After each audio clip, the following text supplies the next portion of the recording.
Okay, so negotiation is split into three parts. So, look, just negotiation's not just about the close, the deal, right? Like when it's suddenly about the money and it's discussing the price. That's not really when negotiation should be happening. Negotiation, framing the negotiation happens right early in the conversation in terms of how things are going to play out. And really, the number one skill, and Mr. Voss, it's Chris Voss, isn't it? Yeah. We'll talk about in Never Split the Difference, his book, is like the number one active skill of a negotiator is listening, right? And being able to understand the needs of your buyer. And why this is the most powerful negotiation tactic is if you understand your buyer's needs and you have correctly framed your solution, the need to start giving discounts or reducing your price significantly gets reduced. Okay, so really you have the power into a negotiation by being fully prepared to deeply understand how you are solving the customer's problems and the ROI that they will get from investing in you. And like where this also starts to fall down is when you get passed to someone else, like the CFO or the procurement person, and they are the pure negotiator. They're detached from everything. They pretend they don't know what's going on, and they just want to work with you on price. And really, like your power is in holding your ground because you understand exactly why you're solving the solution. The other power in negotiation is not making it about the price. Like the price is the price. This is what we have agreed on with the previous decision makers, or we agreed that this is the problem we're going to solve and this is how much it's going to cost. We're at this stage because we've agreed that this is what you want to do. We've agreed. We're all in agreement. The reason we're at this stage is because this is going to deliver value for you over the long term. So why is this now about price? Because that's the game, right? That's what they want to do. They want to get the best deal. They want to reduce their costs. They've got budgets they've got to fit within, but the price is the price. So give and gets is what you need to think about. And every company has their own give and gets, and you can create your own give and gets within negotiation. So what's a kind of a give? For example, a give might be really looking forward to onboarding you and kicking up this program to work. I would love to give you access to our top customer success manager. I would love to give you access to the next onboarding slot that is only on the date that you figured out works for them, but works for you in your close date. Like what I want to be able to give you is an effective onboarding plan if you close the deal and follow this process in that time. I'm happy to give you flexibility if you sign up to 3 years. Basically, you should work out, if you've not all got already, your gives and gets if you have to give up something. So like if you have to give them incentive to do something, what are you going to get back in return? Maybe you're going to agree that they, in the contract, are going to have to do a case study after 3 months. Maybe the get is that they are going to introduce you to 5 people that might be interested in what you do. So what I'm talking about here is that like it's not about the price, right? It's understanding that you've already gone for a process, you've already positioned the value, it's already going to be impactful. Now, though, it does help to show flexibility, but it's all about this list of give and gets that you should have in your back pocket ready to go through with each person. Has anybody got some examples of gives and gets that you've used? Has anybody used that before? So our mistake is in our company that as soon as we speak about the price, we get insecure and directly discount. That's a habit throughout the whole business. And that's a really nice... Or to get them in, sorry to interrupt, Marvin, to get them in, we are offering like, oh, let's start with a pilot. And then you see the platform, you can feel it for like 6 months, 12 months, and then we make the real contract. Yeah. Right? Yeah, that is a mentality. Yeah. Right, and I'm not saying like there's not a model. Like a lot of companies work with trials, pilots, and stuff like that. But actually, I've been in companies where, basically, for 2 years, all we did was give free trials. Literally, in 24 hours, a new VP of sales came in and said, "We don't do trials here anymore." And you were like, "What? Our whole business model's built on trials. Like that's how I've made all my money." But you just stop. So I feel like, as individuals, you should be empowered to start testing and being more empowered to kind of hold your ground, right? Nothing stops you losing someone on the phone and calling them back 15 minutes later and saying, "Look, before you completely discount this, because I know you said you would only go ahead if we gave you a 25% discount, we've got the 25%. Like, you're going to do what you're going to do anyway, but don't do it up front." Do you see what I mean? Like, or your other option is, like, you've got to make people sweat, work their arse off, bend over backwards, do everything for you before you give them that discount. So it's like, okay, I'm happy to consider that, but here are 5 things you need to go and do. I need to speak with your CEO or whatever. I need to speak to your marketing director.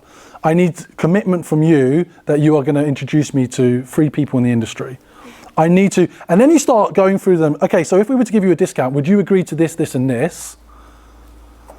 You go, well, that's fantastic, but I still can't give you a discount. When would you speak about the price?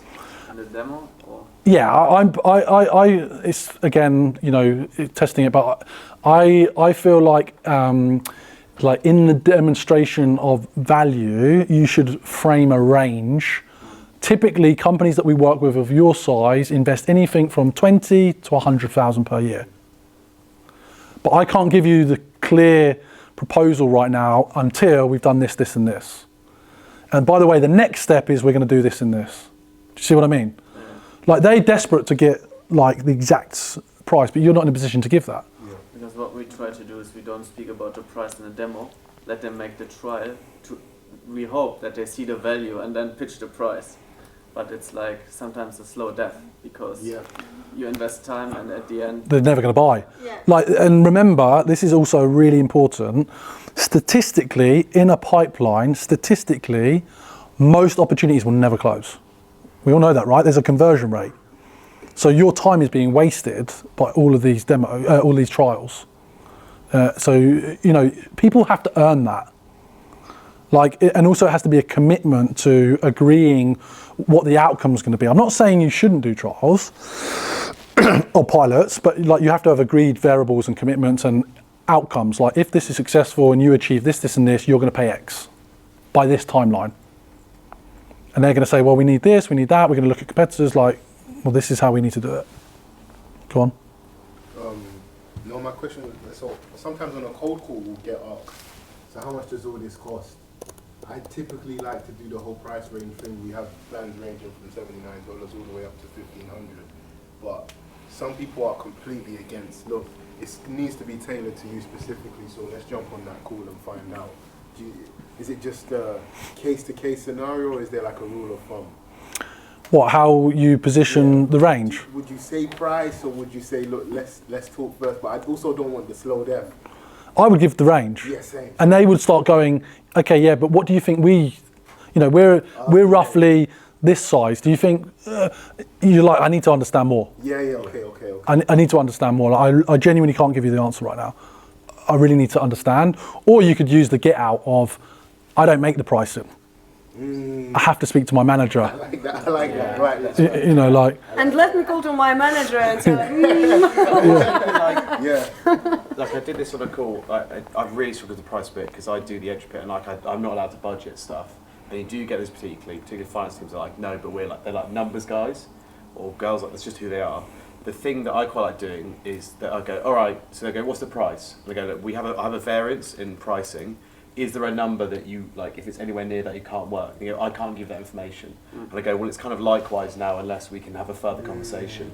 And you go, and you're calling it out, because you're going, look, do you see how it works both sides? Like, you can't give me you have a price in mind. It's great. I have a price range. That's good. We can't work together, so let's understand more. I'll get a product expert on and we can look at a realistic solution. That's amazing because you're also finding out their budget. in the process of doing And that. they probably won't give you the number, but they can't go, I want a number from you, because also it shows your own worth. You go, look, we know our solution's good. I'm not going to give you a false number, because if I say it's this number, it's anything higher than that, you're going to think I'm a sleazy salesman. I was like, I'm sleazy enough as it is. So, Only Yeah. you can pull off yeah, the I job. get murder on the phone. Or you can go is there just a figure you just can't go near? Yeah. And they're going to go, look, to be honest, if it's going to be 500 quid a month, we can't do that. And you're like, okay, Yeah. I know where they are. Or sometimes you just use that to close the meeting. Like one of the products that my company sells is SMS. There is nothing more commoditized than SMS, but they will be like, oh, we are at that price. Can you meet it? And it's like, well, it depends. How much are you sending to that country? How much are you sending to that country? What are your volumes per month, etc. Well, great. Well, thank you for sharing everything. I will put all of that to my pricing team, and then let's put the date in the diary so that we can actually confirm what we can That's do really for you good. and start from there. That's really good. That's really good. Because That's really good. SMS, That's really good. honestly, there is nothing you can do about Yeah. whatever I say to my team. But yeah. Okay, so the other thing is, like, in the negotiation stage, like there's resistance to buy, right? There's objections that they still have, but they haven't told you. And like that's why they're negotiating as well, because they're not really ready or they're not fully convinced. So they resort to like making it about price. So this is where you need to call them out. You can, again, through your experience, like typically we understand at this stage, one of your concerns is probably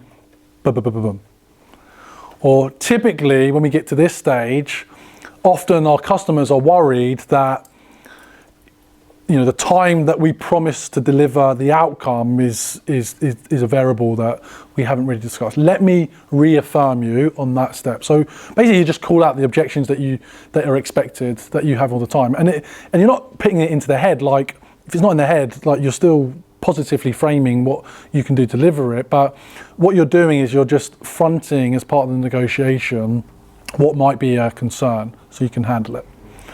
And then the final piece is a negotiation. In a negotiation, you have to remove emotion. This is where you have to be ice, right? Like you need to not get attached to the outcome. If this is going to hit your number, hit your commission, buy that watch, hit the 100K club, everything's relying on this deal coming through. You've got to detach yourself from the outcome, and you have to be absolutely rock solid and be very solid in your articulation and also stance with what you're going to do and what you're not going to do. And like, forget how happy you've made them and all the good stuff we've done with that person. At this point, you're ice cold, and you're like, look, in this moment, I need to be absolutely crystal clear with you. This is what I can do, and this is what I'm not able to do. And that is where I'm at. So this is the final offer that we can do. Are you in a position, and now we're going to get into closing, to move forward?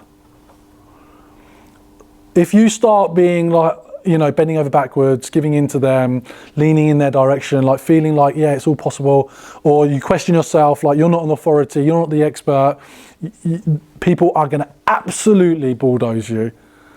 And that's when you basically drop your pants, right? So like this is ice cold in negotiation. And so once you've going into the close now, like negotiation, closing is always happening. It's not the kind of Glengarry Ross. If you've seen that film, I do recommend it. It's a great film. Look it up on Google, Glengarry Ross.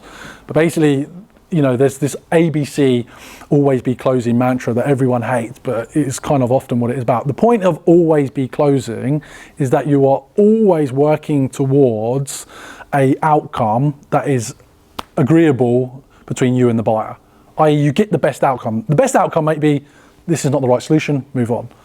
your best outcome, and hopefully theirs, is that we're going to do business together and the business is going to get closed, right?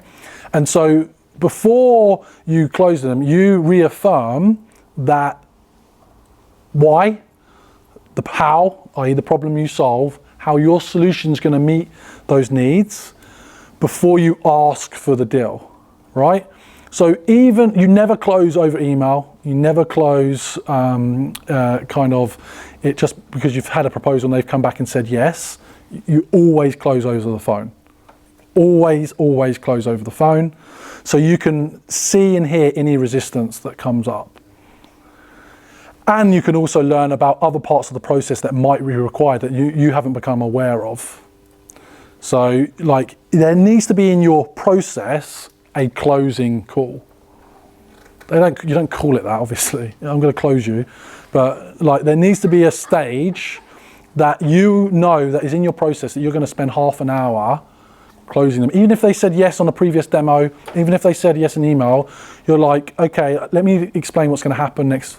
We're going to go through and understand what the process is, what the next steps are, what we do. And that's the closing call where you're reaffirming everything, and they are reaffirming that this is correct and we're going to move forward and we're going to do this. Okay, so you've said this and you're going to do this by this date. And then at that date, you need to go to procurement, or that date, your owner's going to sign it off. You've reaffirmed the steps on the close.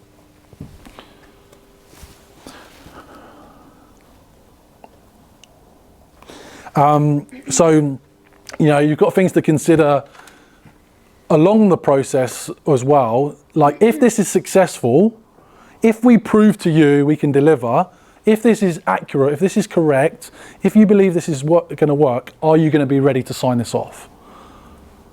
Yeah, like verbal cues along the way. And you can use that close technique in your demonstration or, that first meeting on the discovery call. If you hear today that we can add value to your business, will you be happy to bring some of your peers onto another call? Yeah, if this looks good today, I'll definitely bring on my peers. Cool. If this solution is the right one for you, are you the right person to sign this off? Yes. Or have you purchased something like this previously? Actually, no, I've not. Okay, well, let me explain our process. The other thing is momentum, loss of momentum kills deals, is sense of urgency. This is probably, I think, the hardest thing to create, i.e., why should they sign today than wait a month, 2 months, 3 months, right? And this is often artificial from a salesperson's perspective. Again, schools of thought, some will say, well, let the buyer buy in their time, buyers deserve to buy it. You've got fucking targets and you need to close deals. So like creating a sense of urgency, it's similar to using some of those gives and gets from the negotiation.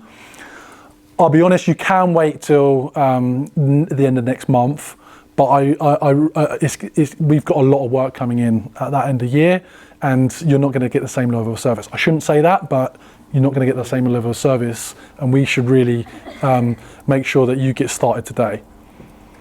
So you basically create scenarios that are like you're being a bit like, I hear what you're saying, I totally understand what you're saying, but this is a potential risk. And you're like, and of course when you get to the date and it doesn't happen, you still give them the person whatever, right? But you need to have a list of scenarios that you can counter with, so it creates some form of sense of urgency. Even in the gives, like if you've had to go and give a bunch of stuff, it should all be time bound. Like I will give you those, but you must get this done by this date. And then you call them out when you don't, and you readjust the plan. So by the way, we agreed that by this date you were going to do that.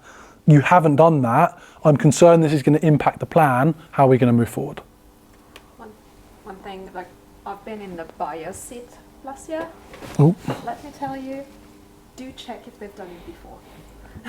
Seriously, because not only did me buying slipped, but it failed, and then I had to restart the whole process like 6 months later. But it was just like I had no idea how complex it actually was. I was sure like it was just Lucia, 26 Lucia. Thought it would be like walk in the park. Hells no. But I had never done it before. So the next time when I restarted, I was like, okay, I'm now aware of like everything and all of the legal processes, etc. Do check if your buyer have done it before, because they might, even though they are in the best will and they really need it, there is so much we're not aware when you're buying for the first time. Agreed. And often we're selling new solutions, that people just didn't realise was a problem before. So especially in SaaS, there's always new stuff.